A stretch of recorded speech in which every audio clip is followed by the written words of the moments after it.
Bonjour et merci de me rejoindre pour ce nouveau tutoriel où vous l'aurez compris, nous allons donner à une montgolfière l'apparence d'une crème glacée. Alors pour le côté ballon, vous allez simplement choisir votre parfum préféré. Alors moi vous l'aurez compris, c'est vanille et fraise. Pour reproduire ces deux couleurs-ci, vous aurez besoin du Pinfimo numéro 105 et du Pinfimo numéro 205. Alors je viens mélanger les deux couleurs jusqu'à obtenir un effet comme vous le voyez en vidéo. Donc pas un effet de couleur homogène, mais on voit bien les deux couleurs. Et ensuite je viens texturer le tout avec un outil pointu.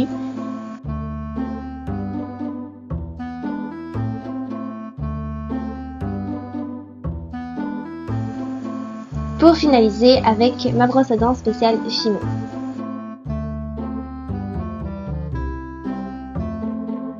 Alors avant cuisson, vous allez venir rajouter donc la tige à tête plate comme vous avez déjà pu le voir, mais aussi 4 pitons qui vont par la suite permettre de rajouter les chaînettes qui seront en fait les cordes entre le ballon et la nacelle, donc entre la boule de glace et votre coupe gaufrette.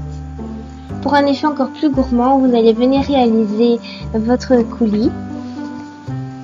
Et le mien, je l'ai fait rouge pour donner l'illusion de morceaux de fruits rouges. Alors, après cuisson, on vient rajouter de la colle époxy à la tige à tête plate et aux 4 pitons pour plus sécuriser votre création.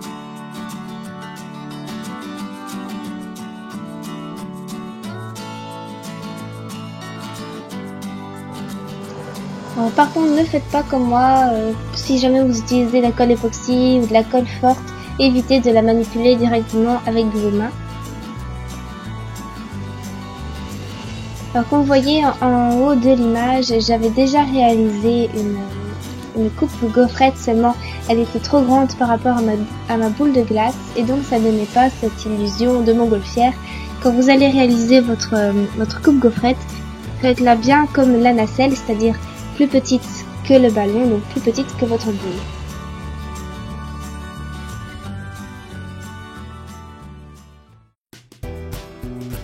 Donc maintenant la seconde étape, la coupe gaufrette.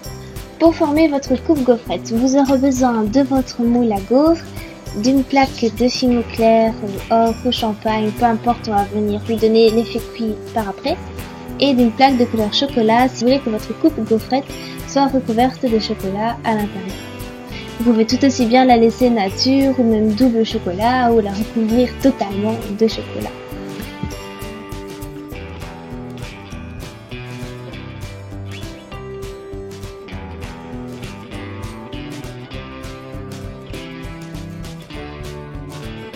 Alors, une fois que la texture est réalisée, vous allez venir découper basiquement une forme de cercle afin de former votre coupe gaufrette.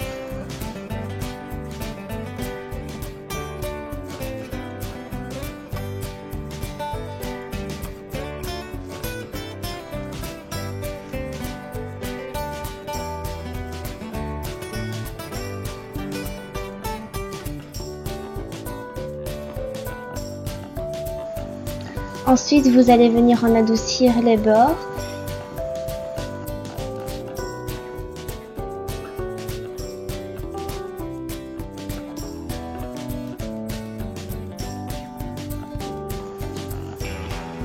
Et enfin, venir les texturer légèrement avec un outil pointu.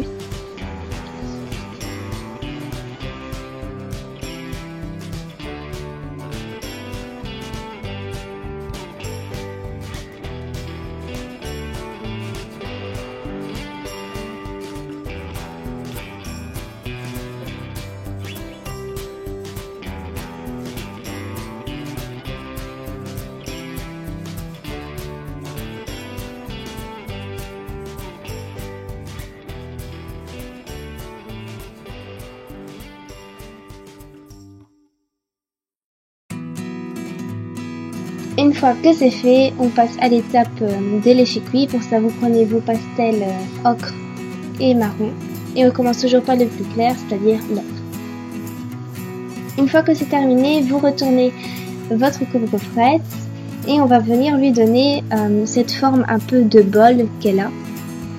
Donc pour ça, vous allez utiliser l'outil de votre choix, par exemple le bout d'un crayon, le bout d'un gloss, le bout de votre écouteur, peu importe.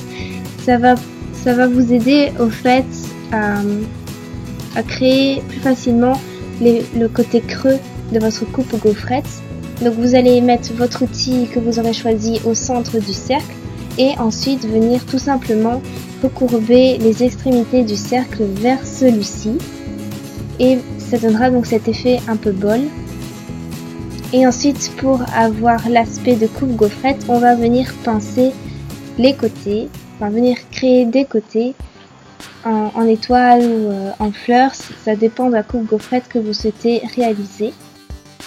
Et avec un compte-tige imbibé d'alcool, on va venir enlever les traces que l'outil aura laissées à l'intérieur.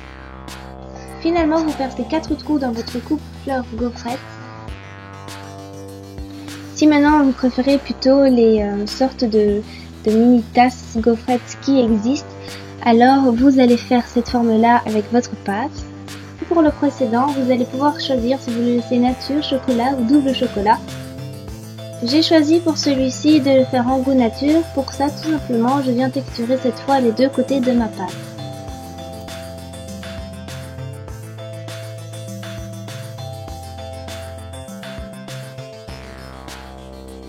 Ensuite, à l'aide d'un point de fimo liquide, je vais pouvoir relier les deux extrémités.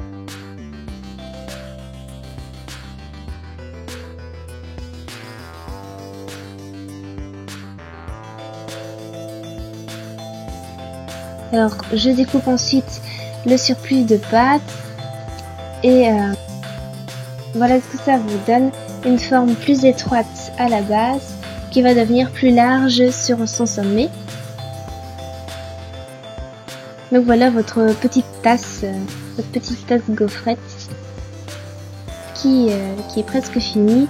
Il suffit maintenant de venir en réaliser le fond et pour ça je viens faire une petite boule que je viens ensuite aplatir entre mes deux moules, comme ça elle est aussi texturée à l'intérieur et à l'extérieur.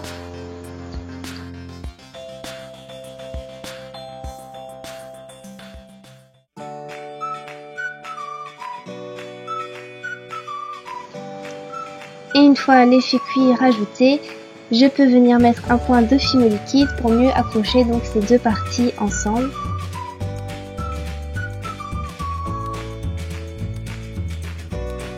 Et je viens ensuite donner l'effet cuit au reste. C'est ce que vous voulez, vous pouvez tout aussi bien le faire avant que après. Donc maintenant, les voilà sortis du four, voilà ce que ça donne.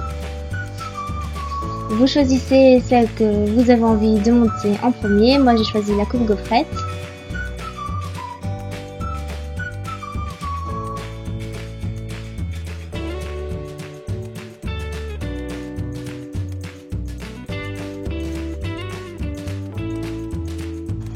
Et donc comme vous le voyez en image, j'ai déjà mis les petites chaînettes à la boule de glace, donc au ballon, pour former donc ces cordes dont on parlait tantôt.